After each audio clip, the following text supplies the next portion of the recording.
Produce a framework for what we needed and what we were looking for the community for our next chief of police. Also want to give a special shout out, last but not least, to Acting Chief Taylor, Acting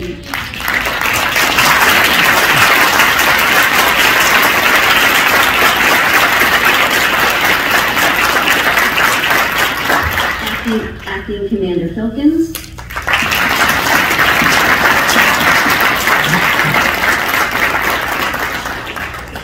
and the incredible men and women of Flossmoor's Police Department who serve our village every day with integrity and pride. Thank you so much for that.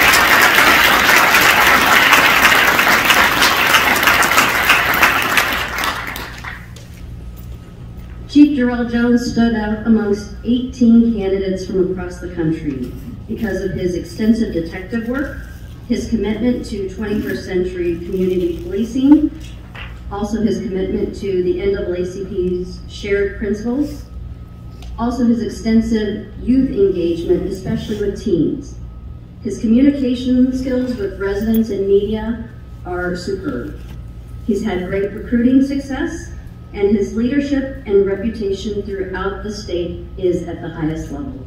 It is my honor that I present to the board Chief Jerel Jones as my choice for the next Chief of Police for the Village of Flossmoor. And now I'll open it up for comments from the trustees. I'll start with Trustee Lofton. Chief Jones had impeccable credits. He has enormous integrity, and he's a family man that represented everything that we're all about here at Flossmoor. Thank you. And welcome, Chief. Can't wait to start working with you. The social media presence that you've had, where you've been, and the leadership that I was able to see, even in some of the posts that you put, that were very timely, very poignant, and very necessary, gave me a lot of faith in some of those decisions that you may have to make in your future role, wherever you are. But I'm glad to have you here. It gives me a lot of confidence, so I appreciate the process. What really spurred the light for me was that you have been teaching, and you come from a background of scholarly work, and you work very closely on a college campus, and you're familiar with how to interact with children, and I think that's really important.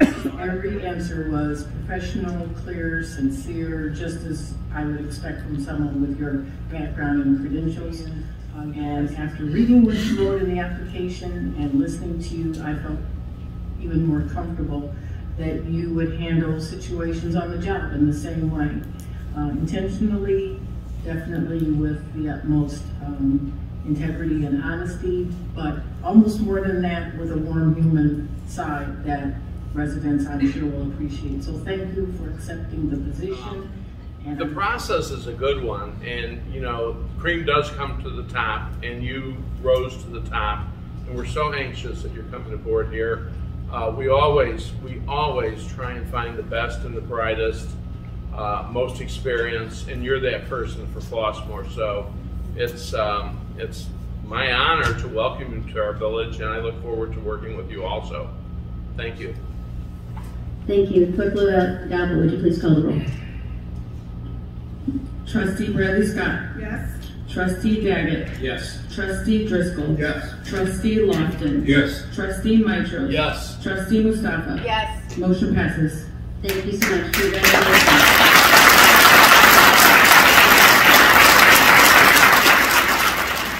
I'll keep it brief, but I just want everyone here to know that I am very humbled and honored to serve as Chief of Police for the Village of Flossmoor. I have been chief prior to my arrival at Flossmoor, and being a chief, especially in today's society, is very challenging, let alone being in law enforcement. There are a lot of bridges, there are a lot of roads, tough roads to navigate, but I'm going to explain to you very quickly as to what makes that road to success successful. It's the men and women that serve next to the chief of police and the administrative team.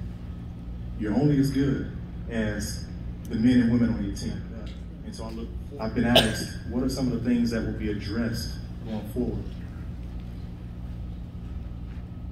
One of the main things that's a top priority of mine, just as it was in my previous stop, was recruitment and retention, not just of law enforcement personnel, but quality law enforcement personnel.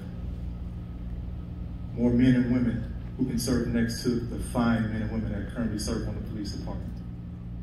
We will provide the village of Flossmoor and the surrounding communities a professional, unbiased police response.